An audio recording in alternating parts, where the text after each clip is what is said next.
ये कथा है वृंदावन की, जहां गोपियों ने भगवान श्री कृष्ण को पाने के लिए व्रत किया और श्री कृष्ण ने अपने अद्भुत अंदाज में उन्हें भक्ति और समर्पण का अमूल्य उपदेश दिया। आइए सुनते हैं गोपियों का व्रत और वस्त्र हरण लीला। हर सुबह गोपियां नदी किनारे आती, नदी में स्नान करती और फिर भगवान से प्रार्थना करती, हे प्रभु, हमें अपना बना लो।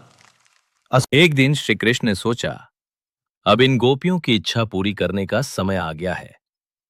जब गोपियां नदी में स्नान कर रही थीं, कृष्ण ने चुपके से उनके वस्त्र ले लिए और पास के पेड़ पर चढ़कर कहने लगे, गोपियों, अपने कपड़े लेने हो तो पहले हाथ जोड़कर मेरे पास आओ। गोपियां हाथ जोड़कर कृष्ण के सामने खड़ी होती हैं। कृष्ण प्रसन्न होकर उनके वस्त्र लौटा देते हैं और आशीर्वाद देते हैं। एक बार शरद पूर्णिमा की चांदनी रात थी। वृंदावन का वातावरण दिव्य और सुगंधित था। नन्हे श्री कृष्ण पीली रेशमी धोती, मोरपंख और बांसुरी लिए खड़े हैं। वे मधुर बांसुरी बजा रहे हैं, जिनकी ध्वनि पूरे जंगल में गूंज रही है। गोपियां अपने घरों से भागती हुई आ रही हैं। कोई आटा गूंथते छोड़ आई है, कोई बच्चे को सुला के चली आई है। उनके चेहरे पर प्रेम और आनंद की चमक है। गोपियां कृष्ण के सामने खड़ी होकर हाथ जोड़ती हैं। कृष्ण मुस्कुराकर उनसे कहते हैं, तुम सब इतनी रात में क्यों आई हो?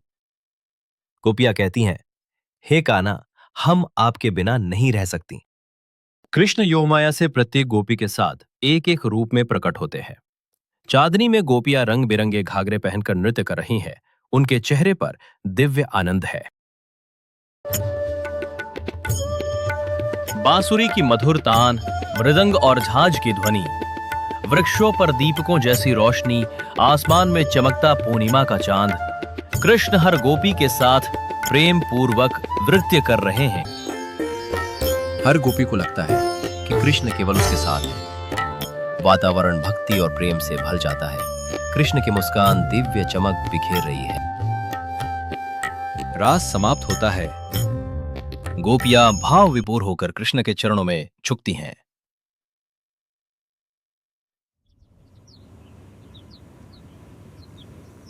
श्री कृष्ण और गोपियों का प्रेम आत्मा और परमात्मा के मिलन का प्रतीक है।